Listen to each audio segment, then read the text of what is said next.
Greetings, and welcome to another edition of Town Square Video.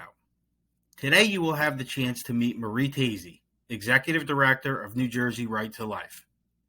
In this video, Marie will discuss her role as one of New Jersey's leading pro-life advocates, how she sees the pro-life movement evolving now that Roe has been overturned, and some inspiring stories from throughout her career.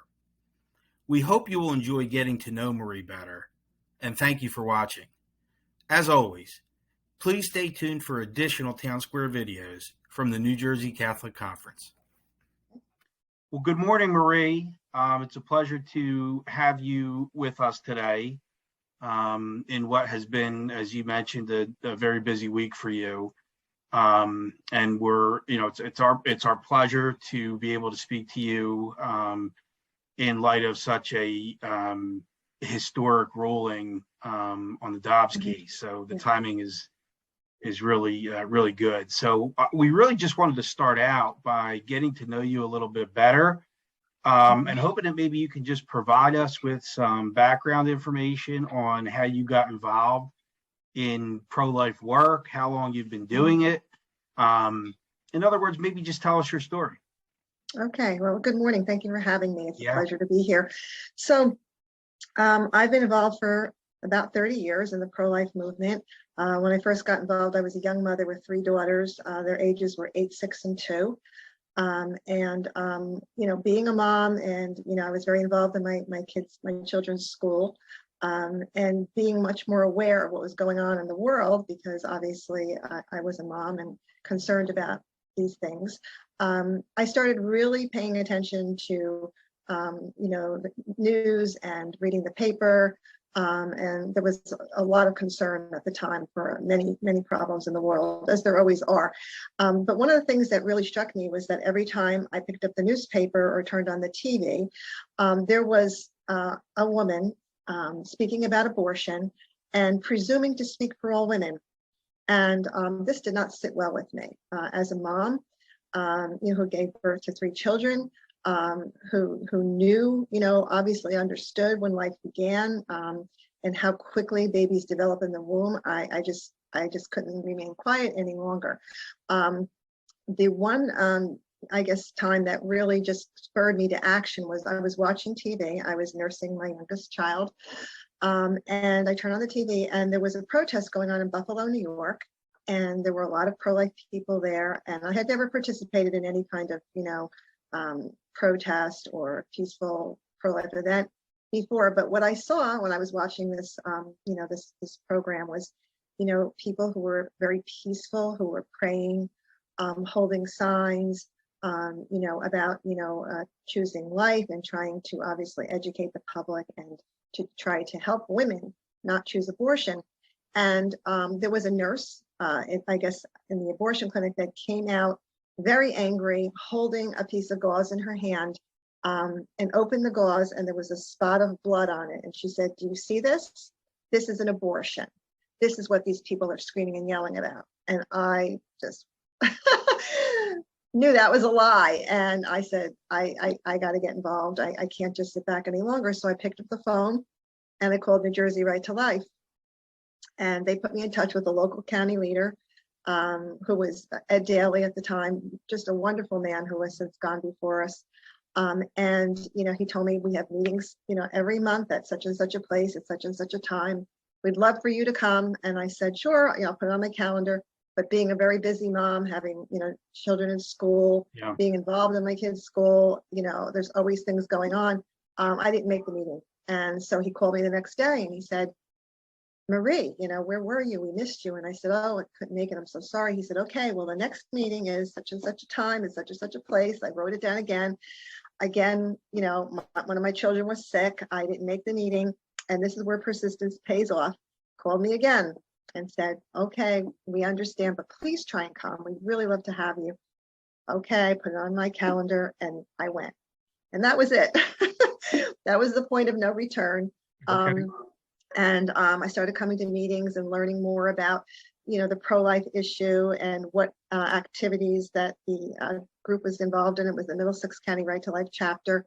And the chair was Angelo Ciolino, wonderful, wonderful man. And Ed Daly was the vice chair.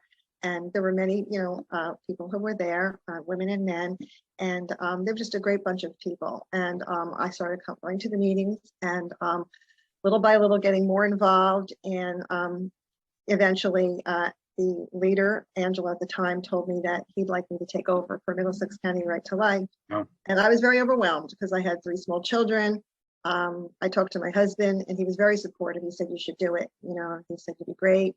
And after a lot of prayer and thought, I decided to take over. And from there, New Jersey Right to Life used to put on all-day workshops on a Saturday. And so they asked me to be the publicity person to send the information to the media, and to deal with media at the event. And it was very overwhelming. And anyway, I did decide to do that. So I did that in addition to my duties as the chair of Middlesex County Right to Life. And from there, New Jersey Right to Life asked me to be the spokesperson for New Jersey Right to Life. So I was doing all of that. It was all volunteer at the same time. And in addition to, being on the HSA for my kids' school, they were in Catholic school.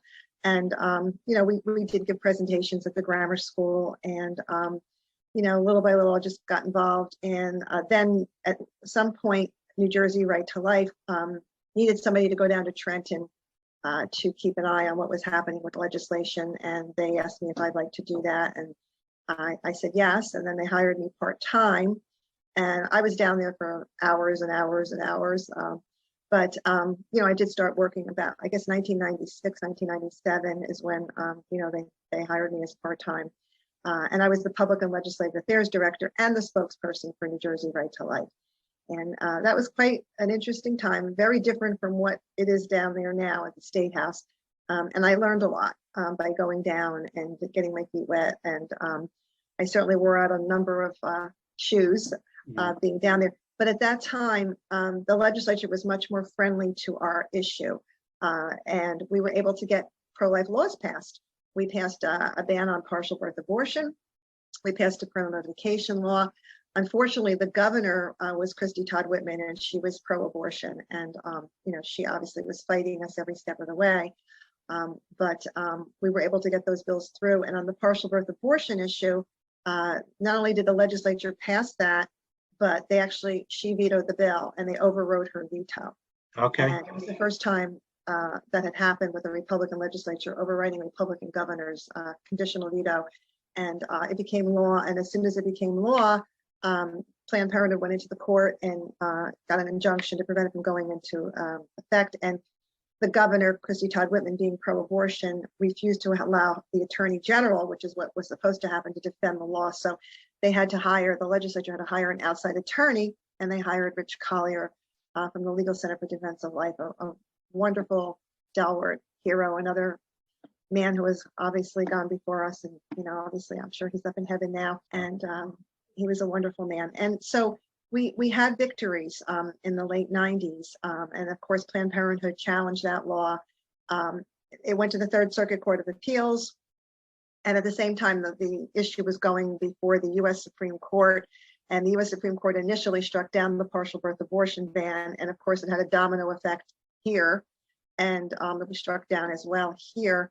And then the next step was to get the parental notification law through, which we did. And again, that was challenged by Planned Parenthood and eventually struck down. But we did polls at the time, and I do believe that what those polls showed then are what the polls would show now, which is that 82% of New Jerseyans supported a ban on partial birth abortion. 82%, and 72% supported parental notification laws. And then we tried to get a parental notification constitutional amendment through. And we came very close to doing that, but in lame duck, it failed, unfortunately. And that was a day that I was there until 3 o'clock in the morning. Yeah. There have been many days like that where I was in Trenton from 8 o'clock in the morning to 2 or 3 o'clock in the morning. Yep. On bills. But the partial birth abortion case was interesting because they were working on that on the federal level, and at the time, the abortion groups were saying there's no such thing. It's something made up by, the pro-life groups. And we had a reporter call a lot of the abortion clinics in New Jersey and describe the procedure and say, do any of you do this? And lo and behold, she found one in Bergen County in Englewood, New Jersey, Metropolitan Medical Clinic, that admitted they were doing 1,500 of these every year, most on healthy women with healthy mothers, and most were Medicaid patients, which means that the taxpayers in New Jersey were funding these late-term abortions. And she was surprised because she was pro-choice. And this just like really just, totally opened up the whole issue. We were able to get that article to people on the national level, and they were able to put it in the congressional record and debate it. And it gave them the impetus to, pass the law on the federal level. As we know, that law, the Congress took that law up again, and it was upheld again at the second time, and it became then a national law that banned partial birth abortion in all the states. Right. So you mentioned that it was around 1996 or 1997 that you joined New Jersey Right to Life as a paid employee. At the time, did you see yourself, committing to this cause full time? Did you ever think that you'd rise to the level of executive director? Was that a goal you had in mind, or at the time was it just? It was never a goal. I was happy being the public and legislative affairs director and the spokesperson. I had enough to do. But as situations occurred in the organization, I was actually the acting executive director for a while before, I was then made officially the executive director. But I guess I wasn't actually working in the office at the time that I was working as the public and legislative affairs director. I was working from home, and I would go to Trenton a couple times a week. So I wasn't actually working in the office till I became the executive director. Right. But I was able to, move into that position at a time when the organization really needed someone to do that. And I was able to figure out some problems that we were having, and obviously, I guess you could say, rescue the organization from some issues that were going on at the time. Yeah. And not to pat myself on the back or anything like that, but there were some problems and issues that we were dealing with, and I was happy to help the organization continue because I really believed in what we do and the people that were, that made up New Jersey Right to Life and the cause, which is more important than any one individual. So Marie, just wondering, over the course of your, almost 25 years at New Jersey Right to Life, if there's any stories that stand out to you, fond memories, success stories, anything you'd like to share, that's sort of a special memory for you. Yeah, well, I think when we passed the partial birth abortion bill, that was really an amazing day because it was the first time we ever passed a pro-life law in New Jersey. So that was a great day. Passing the parental notification law as well, that was a great day. The other one I guess I would mention is the stem cell fight. Yeah. That was a very interesting day because that was a long struggle. And they passed a law to allow the creation and destruction of human embryos in New Jersey, and also cloning of the human embryos. And we fought that battle long and hard, and we won it initially, and then they came back, and unfortunately it passed. And then what happened was they tried to get a question on the ballot. They did actually achieve that, to allow, I think it was $350 million or $450 million to allow stem cell research in the state of New Jersey. And they were not at all honest about how it was going to be funded. It was all about providing cures that were not going to happen. Instead of pursuing adult stem cell research, they were going after the human embryonic. So we were able to, testify, educate the public about that. It was very interesting because people who were really pushing it, for whatever reason, during the battle, a lot of unfortunate situations happened to them, which didn't allow them to continue. Don't know how else to describe that, but they decided to put the question on the ballot. That question went down.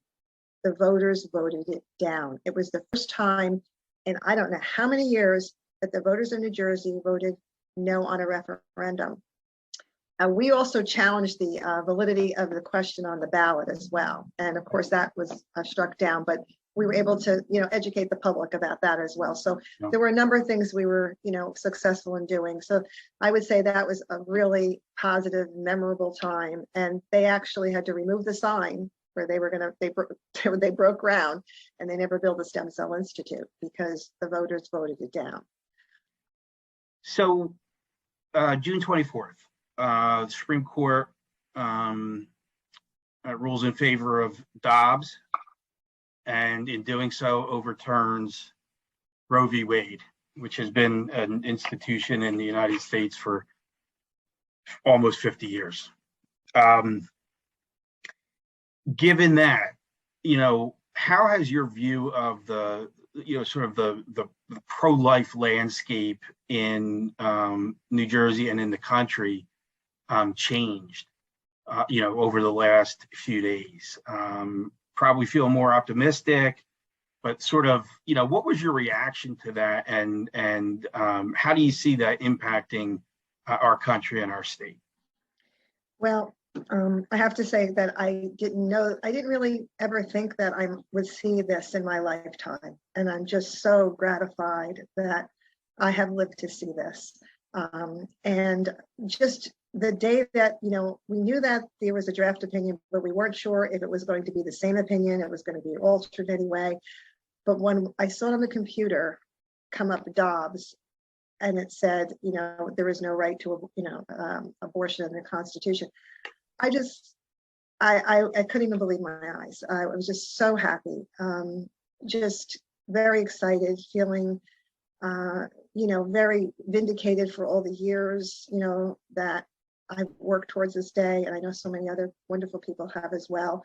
And I thought of all the people that I've known that have gone before me. And, I'm sure that they're up in heaven rooting us on and clapping, and they had so much to do with this. I mean, this is a victory for everyone that's been involved in the pro-life movement for all these years.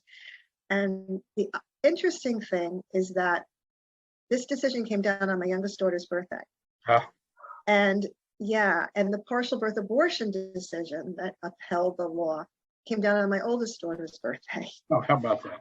And so I just had goosebumps about it. And, I texted my kids and they're like, "Congratulations, Mom." And my youngest daughter said, "My whole life." And I said, "I know." And she said, I said to her, "You always brought me good luck." And she said, "Glad to oblige, Mom." So, my kids were all very happy. I mean, they remembered, our lives were kind of crazy at times, driving in the car, driving them to practices, and I'm getting a phone call from the reporters, and so we talk about that. We laugh about it, now because they're all grown, and I have grandchildren now. So, but yeah, it was a wonderful day. It was a wonderful victory for life, and I'm happy for all the states that are able to pass these trigger laws and ban abortions. But we also recognize that with that comes a renewed sense of urgency, to help women in crisis. We really need to redouble our efforts and do everything we can so that women know there are alternatives to abortion. And I often think about what the world would have been like if Roe versus Wade wasn't decided. Where would we be today? But in New Jersey, we know we have a really tough battle here at this time. We have an activist governor. But, I have to say that although that we're facing difficult times, I do believe that eventually New Jersey will, overturn these laws, and we will protect life here in the state. And I really feel very strongly about that. So, Marie, what are some of the opportunities you see coming out of the Dobbs decision and the overturn of Roe v. Wade in terms of future laws or the overturn of existing laws? Do you think that this decision is something that will have some momentum behind it? So what are your thoughts on that? I do. I really do believe that this is going to start a national conversation on abortion, and more people are going to talk about it.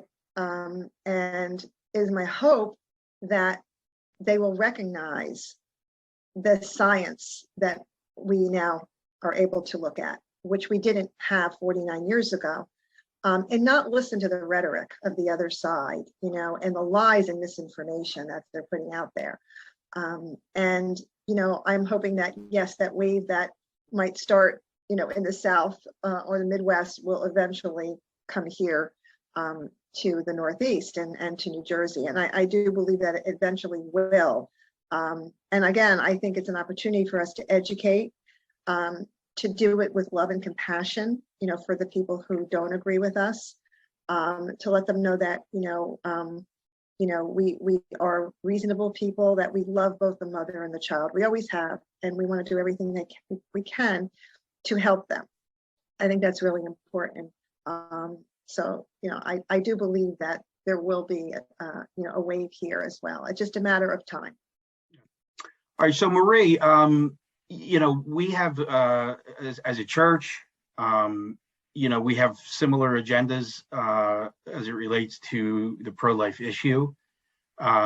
So just wondering how do you partner with the Catholic Church to help advance your cause and to, help promote, pro-life and awareness around all the resources that are offered through the church? Is that something that you talk about in your work, to make sure that people know that, they're not alone and that there are resources available through the church for them to take advantage of?